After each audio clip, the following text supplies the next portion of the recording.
I want to start by saying I've never posted this anywhere before. I usually just read other people's posts. I had 3 different events that happened to me. I might have to post them separately.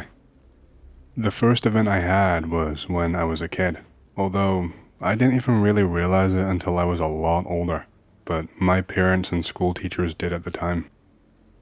Before 9/11, I was always drawing cities, and I would put the Twin Towers in them burning. Although I was like 4 years old at the time, and I would have never seen them or even heard of them. I did this in my agenda notebook, on the desk, on the paper at home, all the time. Nobody thought anything of it until 9/11 happened, and then everyone was really quiet around me. They would try to be really nice to me. They wanted me to draw something other than burning towers for once, but they never told me what. They just told me to draw whatever else that I wanted. I don't really remember much beyond that though. Fast forward about a decade and a half, I find my old agenda notebooks in the closet and see 9/11 scribbles all over them from time periods far before 9/11. I finally went and asked my parents all about it, and they were extremely squirmy on the subject, but finally, they told me that I was drawing all of this before 9/11 and that they were hoping that I would just forget. They had told me that my mother apparently predicted a bunch of plane crashes between the 1960s and the 1980s to excruciating detail, down to the exact locations that they would hit. Although apparently she lost this ability when I was born and stopped being able to predict things like that. Apparently, my grandmother and my great-grandmother had the same ability to varying other degrees. It's really made me question a lot of stuff ever since though, to the extent that I seriously worry about my own thoughts. So that was the first story. Here is the second one. Significantly after this, but before rediscovering this weird life event of mine, I had another incident take place. I had the day off and had gone to sleep, although once I had awoken in my dream, I didn't realize I was asleep. I lived out day after day, week after week, month after month in this dream that I didn't even know was a dream. However, it was not a good one. Eventually, at some distant future point, the space station was deorbited. I don't know if this was intentional, or if it was normal orbital decay, or if it was even the ISS and not just one of the Chinese stations. However, shortly after this, there was a limited nuclear exchange in which 36 nuclear weapons were detonated in the Texas Gulf region. I am unsure what happened with the rest of the country though, but I imagine that it was catastrophic. Services never came back online. Shortly after this came airstrikes. I have no idea from who. It honestly looked like some variant of Su-30 Russian planes. Only a few, however, before those two eventually stopped. About a week after this, it got horrific. There were a bunch of anvil clouds that seemingly developed out of nowhere, and large spacecraft were seen in them. Not emerging Independence Day style, but as if the cloud itself was some kind of portal, and these ships were sort of halfway loitering, halfway in and out of the portal. The ships were large, angular brick-shaped, but had no real texture to speak of. They were sort of a solid stone or a slate gray, and they just sat there. We never saw anything come out of them. All we remembered were screams coming from everywhere, and these monsters that would peel the skin from children and parents and then wear their skin, and they were capable of perfectly imitating the voices of the people whose skin that they took. They did this to lure people out of their hiding spots and then take them. Killing yourself to escape them would not work. They could reanimate the dead, like fully. I'm not talking like zombie, I'm talking like just bring you back. If you killed yourself to escape, it would not work. They could reanimate the dead and keep you on some sort of life support for the sake of experimentation. I don't know why or how, but somehow, I knew that if they took you, that you were theirs forever. There was no escape once they had you. However, they also had large facilities on the Earth. They looked like normal warehouses, but the ones who wore people's skin were inside these. They would liquefy humans in there and keep them in devices that looked similar to dryers, and each liquefied human was kept in their own one. and we had a hand scanner we could use to find where our person's remains were so we could steal them so that they could not reconstitute their remains and make them suffer. Somehow, we could reconstruct the entire person back to what they were with this liquid. However, the ones who wore people's skin had these large pools ringed with symbols that looked really similar to Zoroastrian dogmas. I don't know the spelling properly. And they would fill up these pools with the people's liquefied remains and bathe in them. And their children would bathe in them too, and then drink them. And they would try throwing people in. And if you fell into one of these pools, then you became one of them. I don't know, something like that anyway. This went on until most of the human race had been wiped out completely. I do not remember most of what happened, as this was a single dream spanning almost 72 years. Eventually though, their spacecraft were destroyed. Most of the life on Earth was destroyed. It had become a large desert. I remember that there were still alligators though, and whatever had transpired there had killed the sun. It was slowly dying, as if perhaps they had siphoned energy from the sun to escape. I don't know if anyone intervened on our behalf, but I think someone did. But I remember I was walking with a girl in a blue dress. She was my wife. I don't have a wife in real life, mind you. But anyways, me and my wife in the blue dress were walking down the road. There was a small ditch on the left side, with a few alligators inside of it, and a line of trees on the other, following the ditch. We were walking home, and there were bits of these spacecraft everywhere. The sun looked like it was setting, but it wasn't. It was damaged or something, as I stated in the previous post. But we finally got home, and when we did, it was getting pretty close to nighttime. I then remember her whispering to me very quietly, "We need to be quiet and turn all of the lights off or they will see us." We did this and saw lights on the horizon slowly blinking out one by one by one. I don't know if the lights were really close or not, but I could swear I heard distant screaming, like there was a reason the lights were going off, as though even in our victory we were still being hunted. I do not know what our enemy was. We all just called it them. I woke up after this and realized that I had been asleep for almost 14 hours straight. Normally I only sleep for around 7.5, and that this 72-year dream of mine had all somehow been a complex fabrication of my imagination.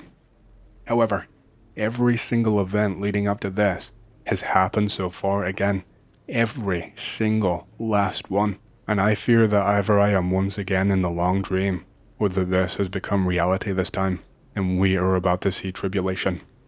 Russian invasion of Crimea, Iraq falling apart and returning to a fractured state, Syrian intervention. The next things to come along are that the rest of the Middle East falls apart. Not just what we're already seeing, but I'm talking Jordan, Lebanon, Saudi Arabia, Iran, pretty much everything except for Israel.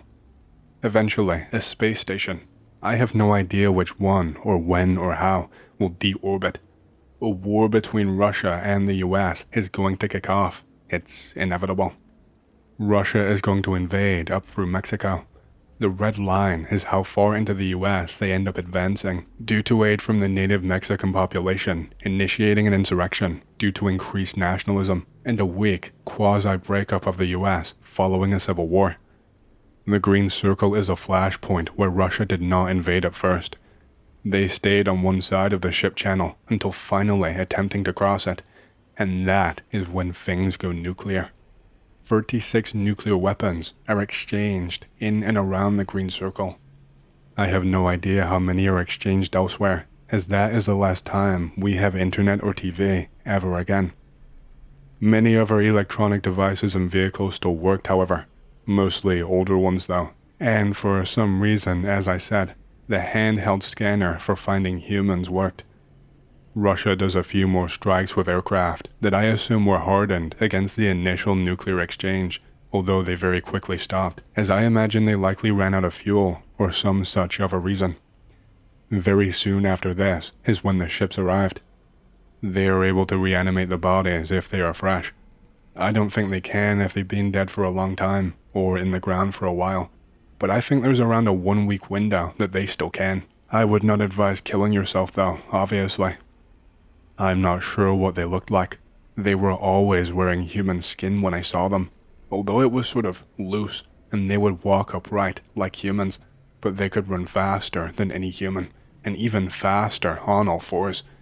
Even the child-sized ones were stronger than any human. There was no way to kill any of them either. I don't mean that figuratively. I mean literally, in my entire time, I had not seen a single one die. They had a weird sort of glow to them though, like you could see underneath their skin, where they had glowing machinery or augmented body parts, or something like that were part of them. And some of them, the heads did not look right, because you could see the human skin on them, but you could see 4 or 5 glowing white eyes underneath the skin. The only way to survive was either to run, which was not advisable because they will catch you on foot, or hide until they leave, but even that was not too good because they were extremely quiet and they would just sit there and wait outside of doors silently until people would finally open them up, and then they would take them. The only people who really survived were the ones who had already gotten to the middle of nowhere when the nuclear war went down, or those who had basically given away their owners bait to lure them away while they escaped. I would not doubt for a second that by the end of the 72 years, there were probably only a few 100,000 people left on Earth, if even that many.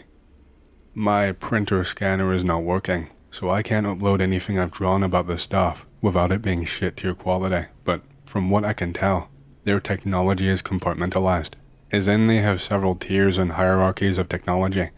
Whether this is due to them being an amalgam of civilizations or not is unknown to me, but I think it might be a similar reason to just not wanting us to get their technology. I'm pretty sure the hand scanner was theirs, but it was based off existing human technology, or maybe human technology was based off of it, I am not sure. Most of their other stuff was absolutely useless to us though. There was no way for us to use it. Somehow, with these portals being open, they were siphoning some kind of energy that powered the ships completely differently from electricity. Although I'm not sure they even needed the portals, to be quite honest. Without this exact energy source, the pieces of their ships were literally nothing more than useless common metals and alloys. They somehow underwent some kind of rapid breakdown without this energy source. I don't remember how the portals closed or how the ships were destroyed. I was in the middle of nowhere at the time. I'm almost certain, 90% anyways, that they are some kind of scavenger civilization. They wait for civilizations to wipe themselves out, and then it's like some kind of cosmic law that for the most part, everyone is allowed to pick through the remains, which I think is what happened after the nuclear war. And I think someone did not like this and kicked them out, but not before they damaged the sun as a final fuck you to humans and whoever else helped them. As I said though, it was not fun. There was something left behind. I don't think it was them though. I think it was something else. It was something in that long darkness that would eat people. They didn't glow and I never saw them. I just knew not to ever show any light at nighttime ever. And when it was nighttime, we slept on the ground. We slept on the ground underneath the house in case the things in the dark came inside and found us. I think they were little more than animals, maybe something that they left behind, but I do not know. I don't even know if the long dark was permanent or not, as that is when the dream ended. The sun was just dying. It was also possible, in addition to this, that it was nighttime, as it was that the sun had died, or that they had moved an object in front of it to obfuscate the earth, or maybe it was residual atmospheric debris from the nuclear war and everything else that had happened. I know for a fact that something did happen to the sun though, so it could have been a compounded mixture of these events. In addition to this, I remember one time during this dream, a different occasion, where I had gone onto one of the ships somehow, and I saw what happened to the people who were taken away. They were intubated in their back and varying body parts, not too much unlike the Matrix. However, there were far more cables and other mechanisms that I have no idea what they were. But if you died, then these devices let them bring you back, and most of the people attached to these devices were spliced open, with organs showing, or missing entire pieces of their bodies. There were a few people there who weren't much more than heads, with gore sticking out of the bottom, but they were still intubated and kept alive, and mostly just screamed. The inside of the ships was the same slate grayish color, but there were colors made of energy, perhaps as electronic interface panels of some sort, but probably not. It wasn't pretty colors though, just varying shades of white, yellow, and then light bluish. It was very basic too. None of that H.R. Geiger alien style. The ships were very utilitarian in design on the inside. Everything served a purpose and only that purpose. There was no decoration whatsoever. In addition to all of this, I say Mexican uprising. What I mean is that Mexico aligned with Russia and most of South America and Central America, so this, coupled with Russia, allowed for a fairly robust invasion. The US had already been weakened substantially already, as I said, due to the internal civil war, so that is how Mexico and Russia and South America were able to even contend with the United States. This was not a full-strength United States of today. This was a much, much weaker one. The internal civil war. Whether it is related to this election or not, though, I am not sure. Under normal circumstances, I doubt they will be able to pull off an invasion, so they must have been really weakened. I know that the White House and the Capitol were taken by the People's Revolutionary Force. It's a shit name, but that's what they called themselves, or had grown to be called anyways. So, for the most part, the government had already been decapitated before the invasion. In addition to all of this, again, the invasion and subsequent nuclear exchange had all come about very quickly. I was out in the backyard with my mother, putting white Christmas lights in the backyard, his patio lights. I don't think it was near Christmas though. We had literally walked inside, and my dad was laying on the floor watching TV, and had said, "Well, I guess we just started World War III. And not 20 seconds after that, the first flash went off, outside near what would probably be the Pasadena area of Houston, followed by a large area of petrochemical plants on the other side of the ship channel. They looked to be fairly low yield, as though they were specifically trying to target smaller areas, but I don't know. We got the shock wave where I was, and our windows were blown out, but the building was still intact with little damage. I had never said that they were glowing green underneath their skin. I don't think I did.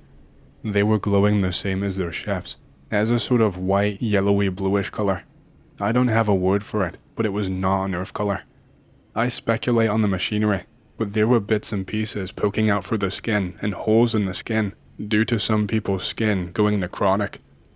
The machinery underneath the skin looked like a very similar stone gray as their ships. The skin was pretty contorted on their bodies in some cases though. As I said, multiple eyes covered by the skin sometimes, or others where the skin did not exactly fit them right. They still had mouths though, but I don't think it was for eating. I think it perhaps helped them grab onto people, or for the express purpose of killing or subduing them.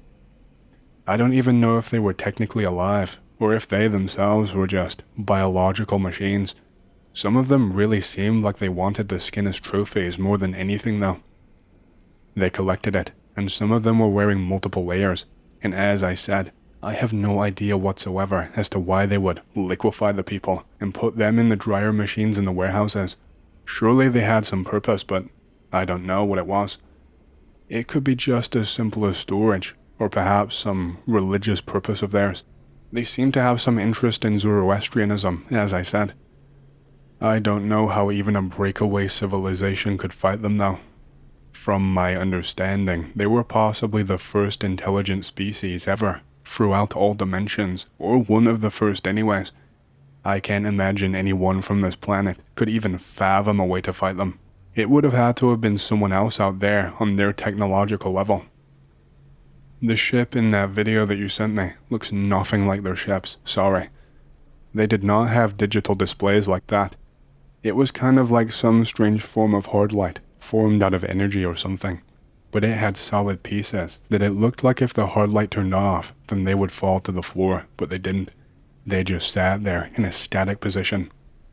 The ship had no windows whatsoever either, and any writing anywhere was in the same light/energy as the consoles. The best I can describe it is that the ship was as much an amalgam of a mash of technologies as one can imagine. There was stuff that just simply looked out of place for something like that. Rudimentary tools alongside energy, along with patchwork on the inside of the ships, as though they were extremely old, but at the same time, they looked like they were made of metal and stone at the same time, if that makes any sense whatsoever. I used to work in the plants, and they could actually survive a low-yield blast fairly well, as they are built to survive the explosions of nearby units and plants already.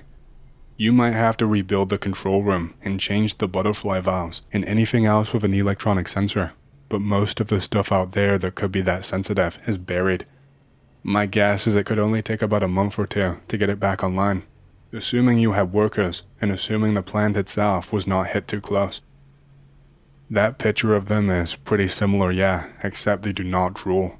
Although it's possible what you said, that they are controlled by them as scouts, perhaps some kind of brain implant or some such ever similar machination, so I would not doubt it. This is my best rendition in paint, but it does not do it justice whatsoever. The things were massive and intimidating, like just up there in the sky, solid and unmoving. Never once did we see one move, and most of the time, you would only see like half of it. The other half is usually obscured by fog or inside of a portal. I can't make it look like it in paint, but the surface is pretty much completely seamless, but it can open up. The inside looks like a mix of the metallic stone and the energy when it does. I never saw anything come out though, but they would leave these things that looked like giant stone caskets on the ground below the holes in the ships, and the things would just crawl out of them. I've got a bit of a short story that kind of freaked me out a little. I was living in a small town in the Wisconsin Fox Valley at the time. There is pretty much nothing to do in the valley besides get drunk or high. Me and a friend, let's call him Marcus, decide to walk around in the middle of the night. Nothing interesting goes on while we walk around. We're just chatting about things like guns and D&D. We reach the outskirts of the town in no time at all of walking. We start heading down a country road that loops back to another part of town. The road leads past some suburbs, some businesses, and a quarry. As we walk, I get the feeling that something is off. Cars pass by us every now and again, but they are few and far between. I can't shake this weird feeling, and our conversation just dies off, and we just stop talking. As we reach the stretch of road in front of the quarry, I become pretty aware that there are no streetlights on our side. It wouldn't be so bad if it wasn't for the fact that the quarry was also on our side. The quarry itself is surrounded by a chain-link fence about 7 feet high, and it hasn't seen much use in past years. Regardless of the circumstance, we kept walking forward in silence. After maybe 30 seconds of walking past the fence, something strange happens. I can hear this blood-curdling sound coming from the quarry. A scream somewhere between that of a rabbit and that of a woman. Whatever made the sound must have been either dying or having its intestines ripped out. I am looking over at Marcus. It's like he didn't hear it at all, because he just kept walking. I motion for him to stop and listen, and he does. Not even 5 seconds after that, I heard the sound again. It was another scream, the same volume, but slightly different in pitch. We both share a look of, "You heard that too, right?" He asked me if we're going to turn around and do something about it. I'm like, no, screw that. We both turn and keep walking along the road. It took us around 5 minutes to get past the quarry. The entire time, it was punctuated by the scream every few seconds. After we get out of earshot of the quarry, the mood begins to lighten up again. We joke about making a D&D campaign surrounding the noise. The rest of the night is uneventful, although I've yet to walk past the quarry at night since. I can't help but wonder what the hell was making that noise. It was higher in pitch than an average woman, but still really human-like. The sound was truly like someone was getting murdered, but repeatedly. If it was dying, why did it last for over 5 minutes? If it wasn't dying, why was it screaming over and over again? I don't think it was a recording either, because each scream was different from the last, and it never repeated the same scream. It had slight changes in pitch, volume, and length each and every single time. This happened to me just the other day actually. I was shopping in my local hardware store. Everyone was really looking at me strangely today. I have no idea why. While I was shopping, some crazy woman shouts something at me. I don't even remember what she said, it was just all crazy talk. I go on shopping. I go to pay, and the person at the checkout acts like I'm doing it wrong. They look at me in a strange mocking way, like I messed up something simple, like I'm a complete and utter moron. The crazy woman from earlier is causing trouble for shop security.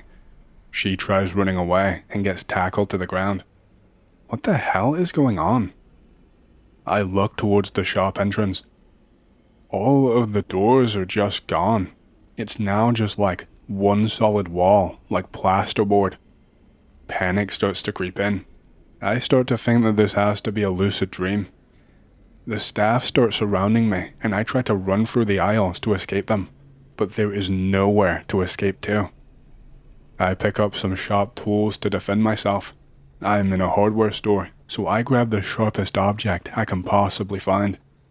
I end up running around the shop with a spade and a wood saw. Eventually, the shop security guard comes up on me from behind and tackles me. They force me to follow them into the back rooms of the shop. I start to worry that they are going to kick the shit out of me, or worse. I walk downstairs. I am escorted through this long corridor. All the windows are that blurred glass type that you get in the bathrooms. I ask them where they are taking me. I ask if we can just get it over with and let me go. I realize the second guy cannot even talk. He's sort of messed up, like he's brain dead. The other guy is cocky as shit. He's taunting me like I'm crazy. We keep walking down the corridor until I hear someone else. I stop walking and I look into some side room. Staring back at me is someone from my childhood. I instantly recognize them, even though it's been around 10 years or so.